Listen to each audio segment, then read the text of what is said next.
E aí, se você não tem ainda uma imagem da Divina Misericórdia, vai na internet, tem tanto acesso, né, padre? Tão fácil, né? Você que é sócio, sócia já recebeu. Por isso a gente convida você a ser sócio, sócia desta obra. A gente vai enviar com muito carinho para você, tornando-se um sócio, uma sócia, nós vamos enviar esse folheto do terço da Divina Misericórdia, que rezaremos logo mais aqui no programa também. Padre, então, é muito íntima a ligação entre Santa Faustina Kowalska, né, canonizada pelo nosso querido Papa João Paulo II, e agora sim a gente pode entrar com alegria aí nesse assunto da canonização dos nossos dois papas aí no próximo domingo, o Papa da Alegria, né, o Papa que nos trouxe o Concílio Vaticano II, Papa João XXIII, e o Papa João Paulo II. Fala um pouquinho dessas Essas duas duas grandes figuras. bênçãos na nossa vida, na vida da Igreja, que foram Papa João XXIII e João Paulo II. Em primeiro lugar, o Papa João XXIII. Foi o Papa que convocou o concílio, foi o sucessor direto de Pio XII. Né? Muita gente pensava que seria um Papa de transição. Porque era idoso Porque já, era né? idoso, ficou cerca de 5 anos no pontificado, morreu durante o Concílio Vaticano II de um câncer no estômago. No entanto, ele mesmo quis começar, estar presente em várias sessões, várias celebrações durante o concílio, né? No ano 62 ali, Com né, muito padre? sacrifício. E ele, no dizer do próprio Papa Francisco, que falou numa entrevista sobre ele, era um padre do campo, por assim dizer, um padre simples, Simples, né? humilde, mas uma pessoa com um grande senso de humor, uma pessoa com muita paz interior, que ele inclusive foi representante da Santa Sé em vários países, ele foi núncio, e era um homem da paz, um pacificador. Ele foi conhecido, passou a história como Papa Bom, né? Papa da O Papa Paz. da Bondade, o Papa da Paz. O primeiro documento dele foi aquele Pacis in Terra, Paz in Terra, né? Paz na Terra. Então, é, a, a importância desse Papa, o que ele fez, né, foi uma obra muito grande, foi uma inspiração de Deus, o Concílio Vaticano II. Enquanto já era plano de Pio XII fazer um concílio, no entanto, não se davam as circunstâncias históricas. Né? No entanto, o Pio XII Papa, foi muito sofrido, muito pontificado, né? sofrido. No entanto, o Papa João XXIII, talvez ele não tenha nem pensado, disse o Papa Francisco falando dele. Ele sentiu, foi dócil ao que Deus queria dele e ele convocou o concílio e deu início a esse Então, grande momento da é um igreja. grande momento da igreja, tem mas para a gente assim explicar ainda mais para os nossos queridos telespectadores o que é o concílio, né? O que é um concílio, né, padre? Com certeza. O concílio é uma reunião convocada pelo Papa, né, onde se fazem presentes os bispos do mundo inteiro, não somente bispos, mas pessoas qualificadas, peritos, consultores, às vezes até membros de outras religiões, como observadores. Né? E ali se debate sobre temas, às vezes dogmáticos, de fé, às vezes pastorais. O nosso último concílio, Vaticano II, foi de pastoral.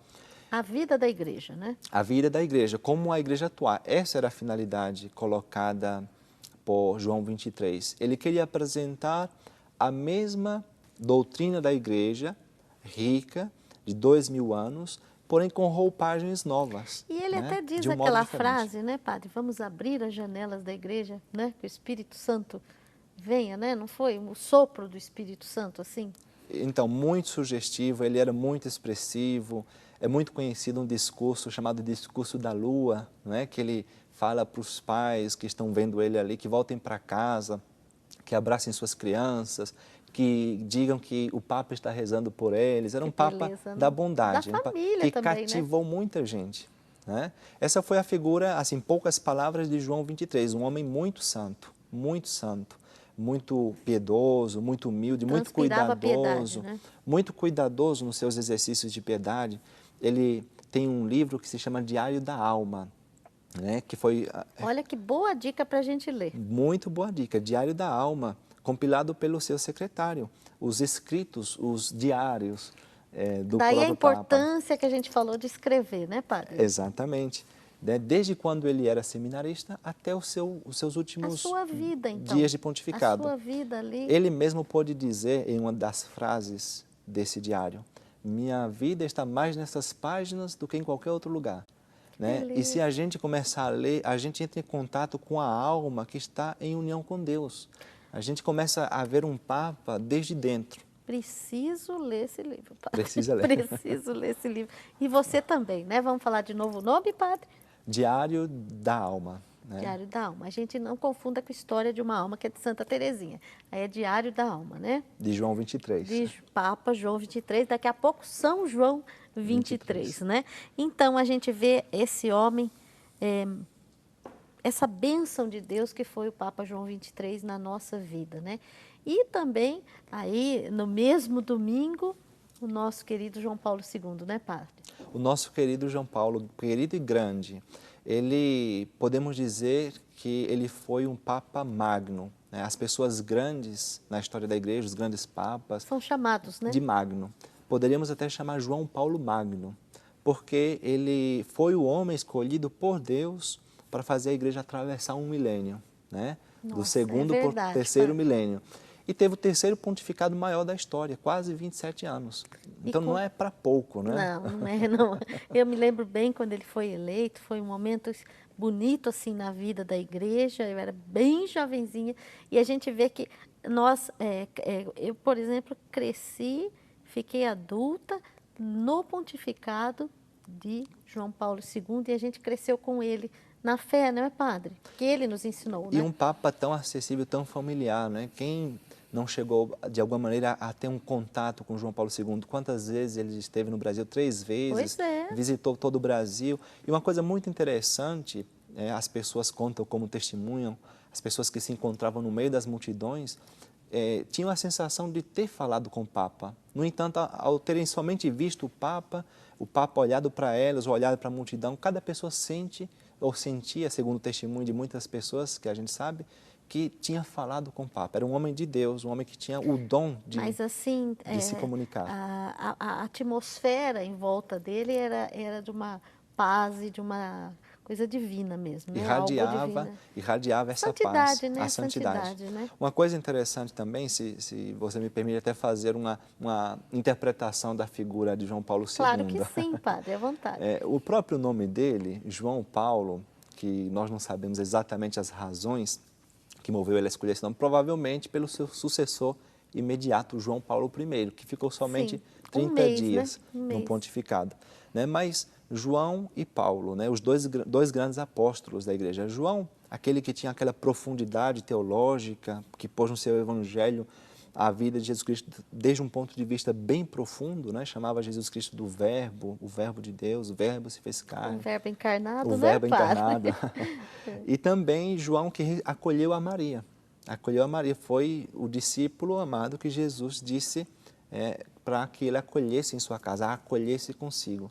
E João Paulo II foi exatamente isso. Extremamente mariano. Extremamente mariano, e uma daquelas pessoas, daqueles homens que, ao conseguir escrever tanto, não perderam a qualidade. Sempre com muita profundidade. Escreveu muito, né, padre? Muito mesmo. 27 anos de pontificado, 14 encíclicas, 14 exortações, 15 exortações apostólicas, muitas viagens, muitos livros. Seus livros, podemos dizer que compilados formam uma biblioteca.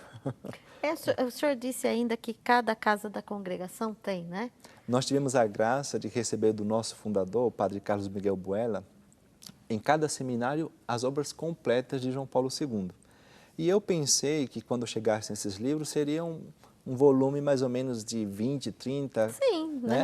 Seria o normal, vamos dizer assim, né? Mas nós recebemos uma biblioteca, né? Tivemos que construir prateleiras para colocar... Para colocar João Paulo II ali. João Paulo II. São João Paulo II daqui a pouco, Se né? Deus quiser. E, continuando a interpretação pessoal, né? Ele também não só foi profundo, mas também ele acolheu Maria em sua casa. Ele foi o único Papa da história da Igreja que teve um lema mariano, né? E colocou o M de Maria embaixo da cruz. Assim como lindo, Maria né, estava aos pés da cruz, ele colocou no brasão dele Maria aos pés da cruz, né? E o lema é totus tuus, quer dizer, todo teu. Que levou até o fim, né, que padre? levou até o fim. Tanta lealdade. Foi até a cruz, fiel até a cruz como Maria. Essa é a primeira coisa. Por isso que ele, podemos dizer que é um João de verdade, um grande apóstolo João. É verdade. Segundo, ele foi um Paulo. também. O Papa Francisco, falando dele, disse que ele foi, sobretudo, um grande missionário. Né? Numa ladainha que aparece dele, o chama de missionário planetário. Foi o Papa que mais viajou na história da Igreja. E como viajou, não, padre? E aquele gesto, hein, padre? Aquele gesto inesquecível dele beijar o chão onde chegava. Né? Aquele gesto é uma coisa muito própria dele, mas também ele imitou de São João Maria Vianney. Né? São João Maria Vianney, o cura d'Ars, o qual ele alimentava também grande devoção a este santo, fazia isso. Então, o Papa João Paulo II toma esse gesto como um gesto de humildade, como um gesto de respeito. Inesquecível para nós, né? Com certeza. Um gesto de respeito àquele lugar onde ele chega, né? Mostrando a sua abertura em receber aquelas pessoas. É realmente um Papa inesquecível, né? Um Papa que marcou a história da Igreja. Então, nós estamos vivendo momentos emocionantes. A gente só está falando do assunto, hein? Já está aqui todo emocionado, todo feliz, não é, padre? E você tem certeza também. Nós vamos para um pequeno intervalo e já voltamos com o programa Brasil Cristão. Hoje o nosso assunto é a Divina Misericórdia. Até já.